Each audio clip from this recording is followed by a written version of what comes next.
మన తెలంగాణ ఉద్యమకారుడు నిరుద్యోగ మన తెలంగాణ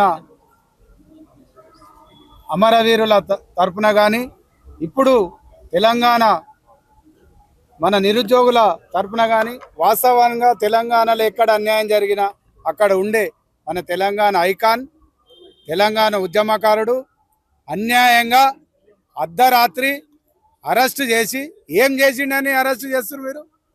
అంటే తెలంగాణలో మేము ఒక మార్వాడి వ్యవస్థ అనే ఒక వ్యవస్థలో కొన్ని నకిలీ వస్తువులు అమ్మి ఈ విధంగా మేము మార్వాడీలకు అన్యాయంగా ఏమో గలమెత్తలే.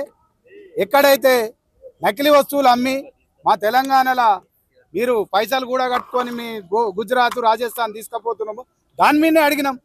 ఆ అడిగినంలో ఒక భాగంగా మా తెలంగాణ వీరుడు తెలంగాణ ఉద్యమకారుడు వాళ్ళ డాడీ కూడా తెలంగాణ ఉద్యమంలో పోరాడిన వ్యక్తి నిరంతరం ఎక్కడ అన్యాయం జరిగితే అక్కడ పోరాటం చేసే ఒక తెలంగాణ వీరుణ్ణి తీసుకొచ్చి ఒక ఉద్యమకారుణ్ణి తీసుకొచ్చి అర్ధరాత్రి అన్యాయంగా ఈపీఎస్ ఆర్పీఎస్ తిప్పుకుంటూ ఈ ఉద్యమం అనేది ఊరూరా మీరే తేనెతెట్టని లేపినట్టు లేపిరు.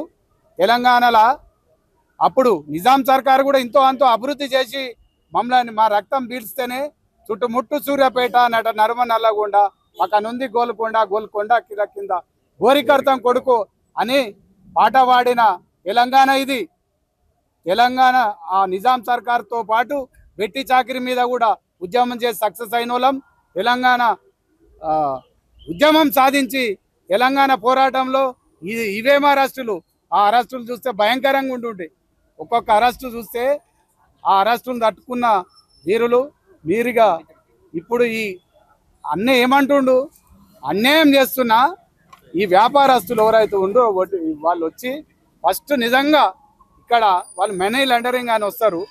బాధలతో పోయిన తెలంగాణ ప్రజలు ఏమైనా పెడితే వస్తువులని వాటిని మొత్తం సొమ్ము చేసుకొని నకిలీ వస్తువులు అమ్ముతూ జిఎస్టీ కట్టకుండా వేలల సనాతన ధర్మం అని ముసుగులో కొంతమంది లీడర్లు కూడా ఇలా ఇన్వాల్వ్ అయిపోయి బండి సంజయ్ లాంటి వాళ్ళు అంటే తెలంగాణ హైదరాబాద్లో బాబు తెలుసుకో గణేష్ ఉత్సవం నెంబర్ 1 జరుగుతుంది ఈ దేశంలో కాదు ప్రపంచంలో కూడా బాంబే తర్వాత మేమే చేస్తాం గణేష్ ఉత్సవం. అంటే మాకు సనాతన ధర్మం లేదా?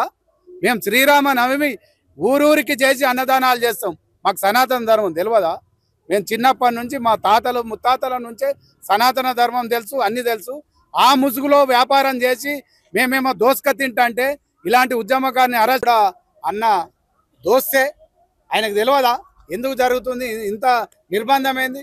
మేము కూడా పోయి కలిసిన బుధవారం అన్నాను ఏందన్నా ఏం జరిగిందంటే అర్ధరాత్రి తీసుకొచ్చి అది ఏదైనా నేను అనుకుంటే తెలంగాణ ప్రజలకే మంచి జరుగుతుంది. ఎందుకంటే ఎక్కడ అన్యాయం జరిగితే అక్కడ ఉండే పృథ్వీరాజ్ అన్న ఏ మూకోడు గలమెత్తుతాడు. ఆయన ఎమ్మటి వేలాది మంది లక్షలాది మంది తెలంగాణనే మేము సాధించుకున్నాం. మాకు తెలుసు ఏ విధంగా సాధించాలి, ఏ విధంగా గజ్జ కట్టాలి, ఏ విధంగా డప్పు కొట్టాలి, ఏ విధంగా పాట పాడాలి. మేము ఎవరికి అన్యాయము ఒక కులానికో అన్యాయమో దానికో మేము సనాతన ధర్మానికి ఆయనతో ఏం చేసేటోళ్ళు కాదు. వీళ్ళ కూడా మేము కూడా తెలంగాణలో మంచిగా చదువుకున్న స్టూడెంట్సే ఉన్నారు. అంత అవగాహన ఉన్న యూత్ ఉన్నది మాకు. ఆ యూత్ బలంతోనే తెలంగాణ సాధించిన తెలంగాణ కూడా డెవలప్ చేసుకున్నాం. అప్పుడు కొంతమంది చూపెట్టి కూడా పోయారు మీరు పరిపాలన చేసుకోలేదని, మళ్ళీ వాళ్ళు పోయారు. మళ్ళీ మా రేవంత్ రెడ్డి కూడా పరిపాలన చేస్తారు. తెలంగాణలో మాకు అన్నీ తెలుసు. ఈ ఉద్యమం ఇప్పటితో ఆగదు. దయచేసి గవర్నమెంట్ కూడా రేవంత్ రెడ్డి కూడా ఆలోచన చేయాలి. ఇలాంటి ఉద్యమకారుల మీద మనం ఏమాత్రం ఇబ్బంది పెట్టినది చాలా ఇదైపోతుంది. వాళ్ళ ఈ వ్యాపారస్తులు కూడా తెలుసుకోవాలి. ఎందుకంటే కులం కూడా మేము చెప్తలేం. జిఎస్టీ దొంగ మాల అమ్మి ఎవరైతే సొమ్ము చేసుకుంటారో వాళ్ళ మీదే మేము యాంటీ. సనాతన ధర్మానికి కూడా మేము జై కొడతాం. జై భారతే అంటాం, జై తెలంగాణనే అంటాం. మాకు కూడా అన్ని జై శ్రీరామే అంటాం. మేమేమి అన్నిట్లలోనే ఉన్నాం. మేము అన్ని పండుగలు చేస్తూనే ఉన్నాం. ఏమోనా మోసం చేసి సంపాదించుకునేటోళ్ళ మీదే మేము పోరాటం చేస్తాం. పృథ్వీరాజ్ అన్నకు మొత్తం సపోర్ట్ ఉంటాం. జై పృథ్వీరాజ్ అన్న, జై తెలంగాణ.